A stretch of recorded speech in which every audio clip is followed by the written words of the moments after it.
The distress signal, the research station floated like a silver jewel. Against the purple nebula, Commander Lyra Zenithal stood at the observation window of station harmony and watched the cosmic clouds swirl in the distance. Her people, the Zenithal, had built this place 5 cycles ago to study the rare minerals found in the asteroid belt. Nearby, it was peaceful work, safe work. The kind of work that civilized species did in civilized space. She had no idea that everything was about to change. The alarm started as a soft beep, then it became a scream. Lyra ran to the command center where her second officer was, staring at the scanner display with wide eyes. His skin had turned pale blue, the color of fear for their species. "Commander, we have incoming vessels," he said. His voice shook. 17 ships. Military class. They are not responding to our hails. Lyra felt her hearts begin to race. The Zenith were a peaceful people. They had no enemies. They had no weapons worth mentioning. Their research station had shields designed to protect against asteroid impacts, not military attacks. "Send a message to the Galactic Council," she ordered. "Tell them we need help immediately." But even as she spoke, she knew the truth. The Council was far away. Help would take days to arrive. The unknown ships would be here in minutes. The first missile struck the eastern habitat ring. The explosion tore through the metal like paper. Alarms screamed throughout the station. Lyra watched on the monitors as sections of her home vented atmosphere into space. She saw her people, scientists and families, running through corridors, trying to reach the emergency shelters. The second missile hit the power core. The lights flickered and died. Emergency systems activated, bathing everything in red light. All personnel to evacuation pods. Lyra shouted into the station-wide communication system. "This is not a drill. Evacuate immediately." Through the windows, she could see the attacking ships now. They were ugly vessels, covered in dark armor and bristling with weapons. Pirates, the Carvex raiders. She realized with horror she had heard stories about them. They were one of the few truly violent species in the galaxy. They took what they wanted and killed anyone who resisted. Her communications officer looked at her with desperate eyes. "Commander, the Council says a response fleet will arrive in 48 hours. 48 hours. They would all be dead in 48 minutes. Lyra made a decision. It was probably foolish. It was definitely against regulations, but she had to try something. "Open all emergency frequencies," she said. "Broadcast on every channel. Send our distress signal everywhere, not just to Council space." Her officer hesitated. "But Commander, that means the signal will reach beyond the border, into uncharted territories, into the zones where the death world species live." Lyra knew what he meant. There were rumors about worlds on the frontier, dangerous worlds, planets, where the environment was so hostile that the creatures that evolved there became something terrible. The Council called them Death Worlders and kept them at a distance. "Do it anyway," Lyra said firmly. "Send the signal everywhere. Someone might hear us, someone might come." The message went out across the stars, a simple plea for help from a dying station. It traveled through subspace channels, bouncing off relay stations, spreading like ripples across a pond. Most species ignored it. The Zenith station was too far away, too dangerous to reach. The Carvex raiders were known to be vicious. No one wanted to risk their ships and crews for strangers, but on the edge of known Space on a frontier outpost called Terminus 7. Someone was listening. Captain Marcus Reed was drinking his third cup of coffee when the distress call came through. He was a tall man, with gray streaks in his dark hair and scars on his hands from a lifetime of work. He had spent 20 years in the Terran Defense Fleet before taking this assignment on the frontier. Terminus 7 was a small outpost. It had a population of 300 humans and served as a monitoring station for the region. Most days were boring. They watched empty space and logged asteroid movements and waited for something interesting to happen. Today, something interesting happened, Captain. We are picking up a distress signal, said Lieutenant Sarah Chin from the communication station. It's coming from inside Council space, but they broadcast it on open channels. Marcus sat down his coffee. Play it.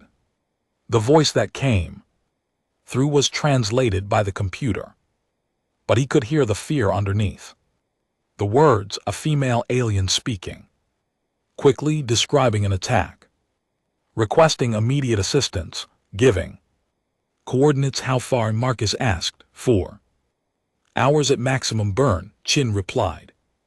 But Captain, this is a council matter. They have their own response protocols.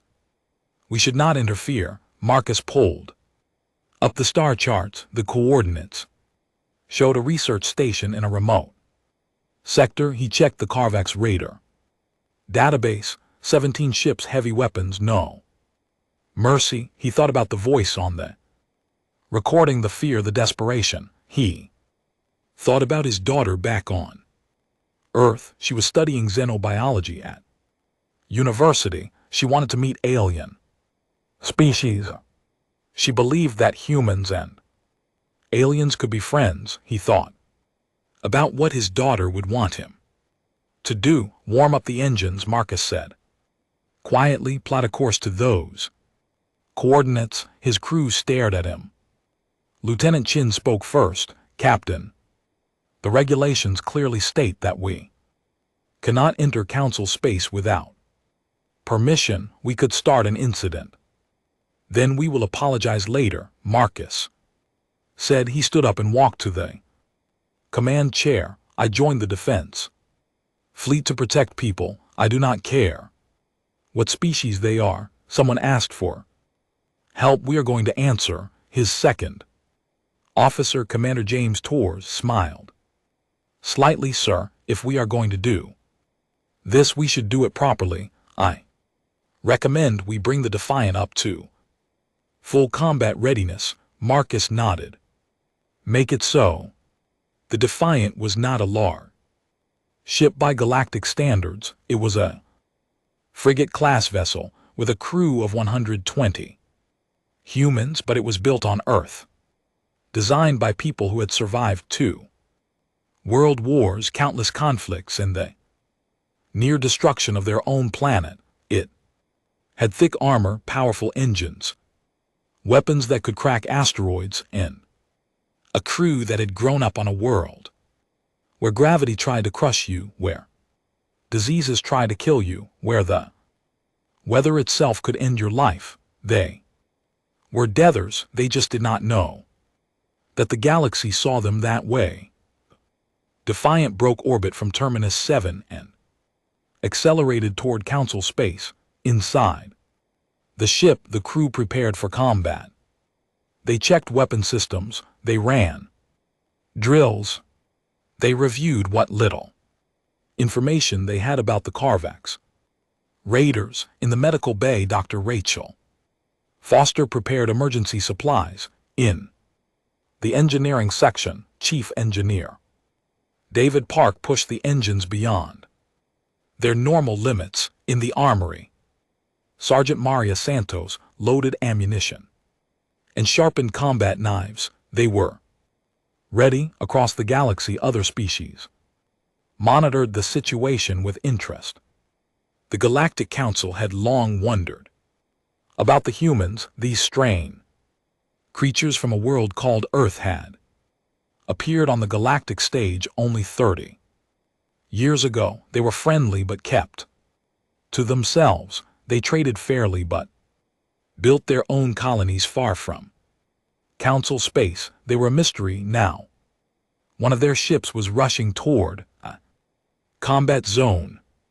The Council observers watched to see what would happen. Some expected the humans to turn back when they saw the Karvak fleet.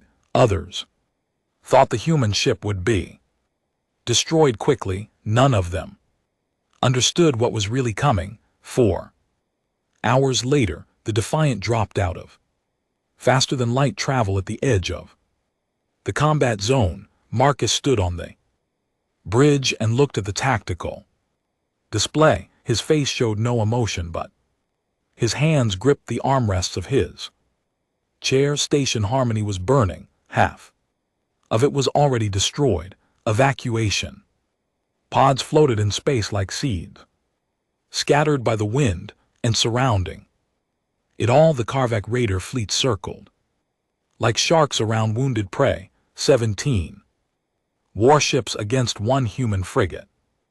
Captain, they are hailing us, Shen reported. The Karvaks want to know our intentions. Marcus looked at the image of the dying station. He thought about the voice in the distress call. He thought about his daughter and what she would want him to do. Tell them, Marcus said calmly, that we are here to stop them. The Karvak fleet turned to face the Defiant, their weapons powered up. Their ships began to spread out in attack formation. On the bridge of the Defiant, the crew watched their captain. Marcus Reed sat perfectly still. He had fought in 3 colonial wars. He had survived boarding actions and ship-to-ship combat. He had seen friends die in enemies surrender. He knew what was about to happen. This would be a battle that the galaxy would remember. All hands, Marcus said into the shipwide intercom. Battle stations, load all weapons, prepare for combat. Today we show them what humans do when someone asks for help. The Defiant's engines flared bright blue as the ship accelerated toward the Karvak fleet. Inside the dying research station, Commander Lyra Zenith watched her scanner in disbelief. A ship had actually come. A single ship was challenging 17 raiders. She did not know if she should feel hope or despair, but as she watched the human vessel charge forward without hesitation, something stirred in her heart, something she had not felt before. The battle was about to begin, and the galaxy was watching. The Death World response. The first Karvak ship opened fire with plasma cannons that could melt through standard military armor in seconds. Brilliant green bolts of superheated energy crossed the void toward the Defiant. On any other ship, the crew would have panicked. The Defiant's crew did not even flinch. Evasive pattern Delta 7, Marcus ordered calmly. The human frig rolled hard to starboard with an acceleration that would have crushed most alien species. Humans who had evolved under Earth's heavy gravity barely noticed. The plasma bolts passed harmlessly through empty space where the Defiant had been a moment before. Returned fire. Target their weapons arrays, Marcus said. The Defiant's railgun spoke with thunder. Unlike the energy weapons most species used, humans still believed in throwing solid metal at their enemies. The kinetic slugs accelerated to a fraction of light speed, punched through the Karvak shields as if they were not there. The first Raider's ship's weapons exploded in brilliant flashes. On the bridge of the Karvak's flagship, Commander Zakro stared at his display in confusion. His species had raided Council space for generations. They knew how civilized species fought, they used predictable tactics, they relied on shields and energy weapons, they surrendered when outnumbered. The ship was doing none of those things. All vessels concentrate fire on the human ship. Zakro snarled, destroy them. Quickly, 16 Karvak warships turned their weapons on the Defiant. The space around the human frigate became a storm of plasma, missiles, and laser fire. Any normal ship would have been vaporized. Instantly, the Defiant danced through the firestorm like a leaf in a hurricane. Marcus had fought in the asteroid belt campaigns where ships dodged through fields of spinning rocks. While trading fire, his helmsman, Lieutenant Jake Morrison, had trained in Earth's atmosphere where gravity and wind could kill you if you made a mistake. They moved the Defiant in patterns that seemed impossible. Spinning, rolling, diving, climbing through three-dimensional space with a grace that made the Karvak targeting system struggle to keep up. Launch countermeasures, Marcus ordered. The Defiant released a cloud of metallic chaff and electronic decoys. Half the incoming missiles lost their lock and exploded harmlessly. The other half were shot down by the ship's point defense systems, rapid-fire cannons that tracked and destroyed threats with computer precision. Target the second radar. Full spread of missiles. Fire when ready. The Defiant's missile tubes opened and released a swarm of smart weapons. Unlike the simple missiles the Karvak used, human missiles had artificial intelligence. They communicated with each other. They planned their approach. They worked together like a pack of wolves hunting prey. The second Karvak ship tried to shoot them down, but the missiles split up and came from different angles. 3 got through.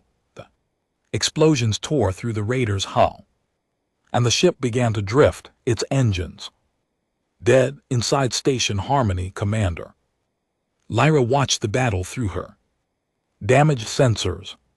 She could barely believe what she was seeing. 1 ship against 16, and the single ship was winning. Who are these humans? Her second officer whispered in awe.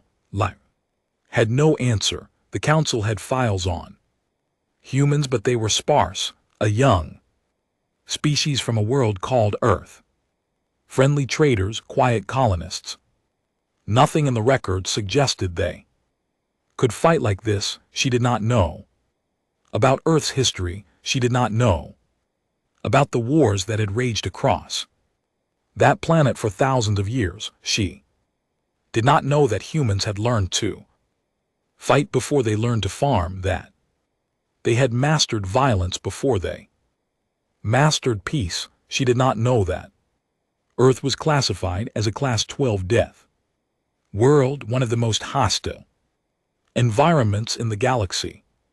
A place where everything from the bacteria to the weather tried to kill you. A place that forged its children in fire and blood and made them strong. But she was learning now. The battle continued. The Defiant's crew worked with practice, deficiency, and the engine room chief Park pushed the reactors to 120% capacity, far beyond what the specification said was safe. On Earth, engineers learned to make things work past their limits because sometimes survival mattered more than safety.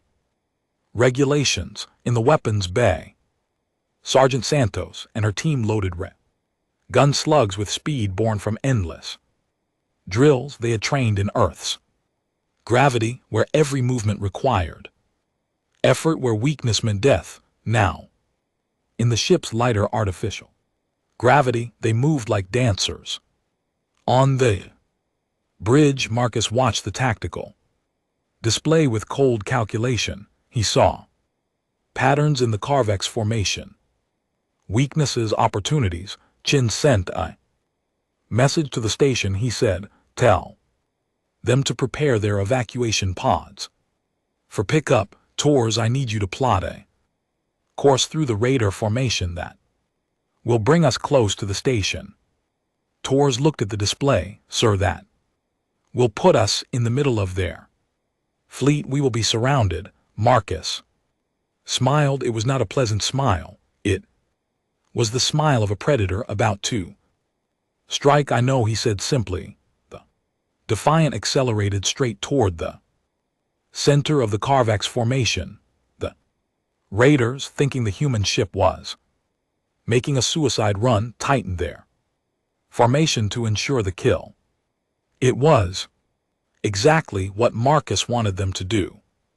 Now, Marcus said quietly, the Defiant released its full payload of mines. Dozens of small explosive devices scattered behind the ship like seeds thrown by a farmer. The Carvax ships, focused on the Defiant, did not notice them until it was too late. The mines exploded in a carefully timed sequence. The blast created a chain reaction that threw the Carvax formation into chaos. Ships collided with each other, shields overlapped and interfered, communication channels became jammed with panicked voices. In the confusion, the Defiant reached station harmony. The ship's cargo bay doors opened. Chin, tell the station to launch all evacuation pods. Now, Marcus ordered rapid recovery protocol. Commander Lyra gave the order. Dozens of escape pods launched from the dying station and flew toward the human ship. The Defiant's crew worked with incredible speed. Tractor beams grabbed the pods and pulled them into the cargo bay. Each pod held 15 to 20 Zenith refugees. It should have taken an hour to recover all the pods safely. The Defiant crew did it in 8 minutes. All pods recovered, Captain Tours reported. Good, get us out of here. Maximum burn. The Defiant's engines flared brilliant blue as the ship accelerated away from the station. The Carvax fleet, recovering from the mine attack, gave chase, but the human ship was faster. It pulled away steadily, putting distance between itself and the raiders. Commander Zacro watched the human ship escape and felt something he had rarely felt before, respect mixed with fear. His fleet had lost 3 ships, for more were damaged, and they had been defeated by a single vessel from a species he had never even heard of. Should we pursue? His tactical officer asked. Zacros thought about it. Then he thought about the way that human ship had moved, the way it had fought, the way it had rescued the Zenith without hesitation, despite being outnumbered. No, he said slowly, let them go and mark this in our records. Humans are not prey, they are predators. The Defiant jumped to faster than light travel and disappeared from the combat zone. In the cargo bay, the Zenithar refugees emerged from their pods. They had expected to die. Instead, they were alive and safe aboard an alien vessel. Commander Lyra was the first to meet the human captain. She walked through corridors that seemed built for giants, past crew members who were tall and muscular and moved with easy confidence. Finally, she reached the bridge. Captain Marcus Reed turned to face her. He was still in his combat uniform, marked with sweat and stress, but his eyes were kind. Commander Zenitho, I presume, he said.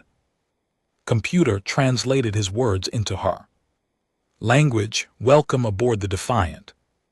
You and your people are safe now. Lyra felt her legs weaken with relief. She had kept herself strong for her crew, but now the fear and exhaustion caught up with her. Marcus caught her before she fell, his strong arms supporting her gently. Thank you, she whispered. You saved us. You came when no one else Why? Marcus helped her to a chair.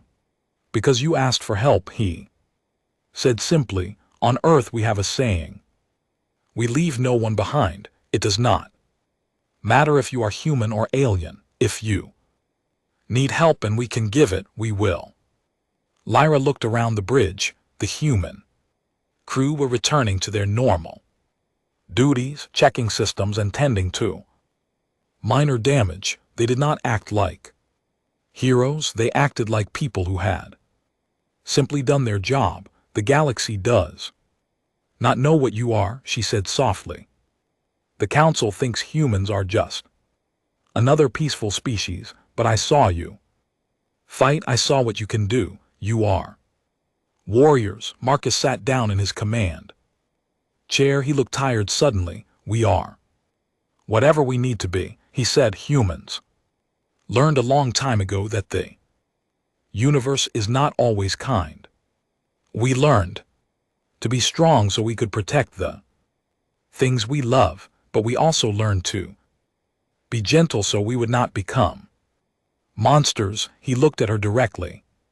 Your people did nothing wrong. You built a research station. You studied minerals. You lived in peace, and someone attacked you for it. That is wrong. We could not let it stand. Across the galaxy, the recording of the battle was spreading like wildfire. The Carvex raiders had broadcast their attack, expecting to intimidate others. Instead, the footage showed their defeat. In the Galactic Council chambers, representatives from 800 species watched the human ship's combat performance in stunned silence. They saw the impossible maneuvers, the devastating weapons, the fearless rescue operation. This cannot be accurate, High Counselor Thivek said weakly. One ship cannot defeat 16 Carvex raiders. The footage is verified. His aide replied, it is real. The humans did this. The council erupted into chaos. Some species were afraid. Humans with such military capability could be dangerous. Others were impressed.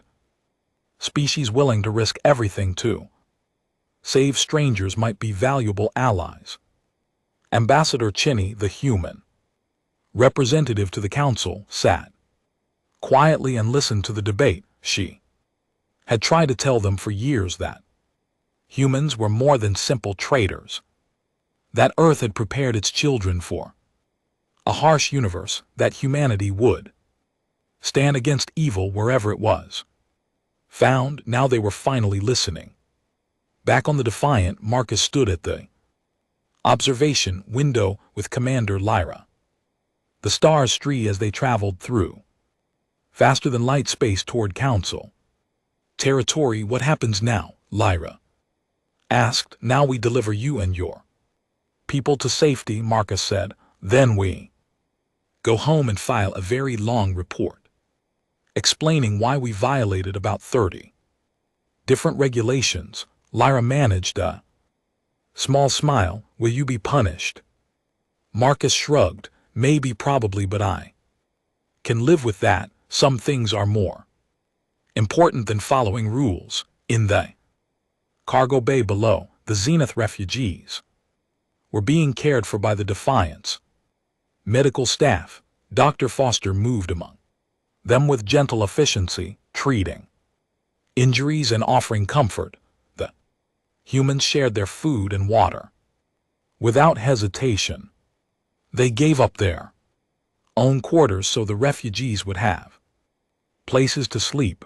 The Zenitho had thought they understood the galaxy. They had believed that civilization meant peace and cooperation. They had trusted that the Council would protect them. Now they understood something new. Civilization was fragile. Peace required someone willing to fight for it, and sometimes the protectors came from the most unexpected places. Commander Zakro returned to Carvex space with his damaged fleet. He made his report to the Raider Council explaining the defeat His superiors listened in angry silence.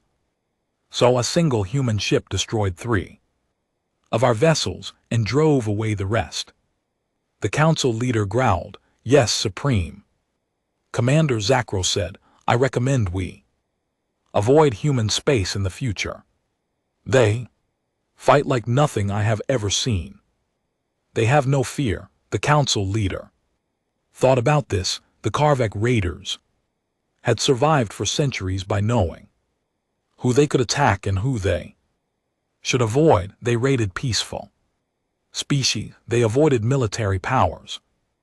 Agreed, the leader said finally. Mark all human territories as forbidden. We will not risk our fleets against such enemies. Word spread quickly through the criminal underworlds of the galaxy. The Karvak's raiders, one of the most feared pirate groups in known space, were afraid of humans. Other groups took notice. Several planned raids on human colonies were quietly cancelled. The Defiant arrived at a council station 2 days later. The Zenith refugees were transferred to medical facilities where they could be properly treated and reunited with their families. Commander Lyra said goodbye to Captain Marcus on the docking platform. "I will never forget what you did," she said. "You risked everything for people you did not know. You fought against impossible odds. You are true heroes." Marcus shook his head gently. "We are just people trying to do the right thing, but I hope this is the beginning of a friendship between our peoples, the Zenitho and humanity working together." Lyra reached out and took his hand in hers, a gesture of trust in her culture more than friends. "Captain, family, you saved my family. Now you are part of it." The news of the rescue spread across council space. Suddenly, everyone wanted to know more about humans. What other capabilities did they have? What kind of world produced such warriors? And most importantly, could they be trusted as allies? The Galactic Council called in emergency session for the first time. They invited Ambassador Chinny to speak directly to the full assembly. She stood before 800 species and told them the truth about Earth, about its harsh gravity and dangerous weather, about its long history of conflict and cooperation, about how humans had learned to survive by being strong but chose to be kind whenever possible. "We do not seek war," she said clearly, "but we will not run from it either. We believe that those who can help should help, that strength should protect weakness, that one person's cry for help matters more than 1,000 regulations." The council listened. Some remained skeptical, others nodded in understanding, but all of them realized that their view of humanity had changed forever. One SOS had reached the Dethers, and the galaxy would never be the same. On Earth, in a small apartment near the university, Marcus Reed's daughter watched the news coverage of her father's rescue mission. She saw him standing on the deck of the Defiant, looking tired but proud. She saw the Zenith refugees thanking him with tears in their eyes. She smiled and whispered, "That's my dad," across human space, from the colonies to Earth itself. People watched the same footage. They saw what one human ship could do when courage met necessity.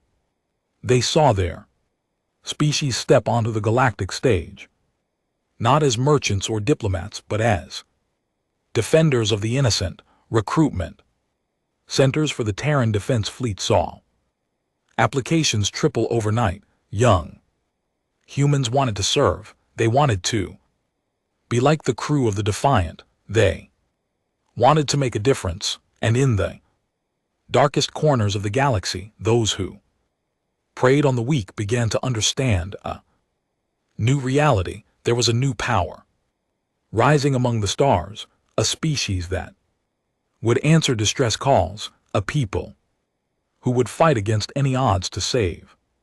Strangers, the Deathworlders had arrived, and they brought with them something the galaxy had forgotten. Hope. Commander Lyra Zenithos stood in the rebuilt research station 1 year later. Station Harmony had been reconstructed stronger than before, and this time it was not alone. A human defense platform orbited nearby, staffed by volunteers from the Terran Defense Fleet. She looked up at the stars and thought about that terrible day. Attack, the fear, the desperate message sent into the void, and the answer that came. One SOS had changed everything. It had forged an alliance between species. It had shown the galaxy what humans truly were. It had proven that sometimes the bravest thing anyone can do is answer a call for help. The galaxy had trembled when the Deathworlders came, but not from fear, from hope, because now everyone knew that somewhere in the darkness someone was listening. Someone would come, and nothing would ever be the same again. The end.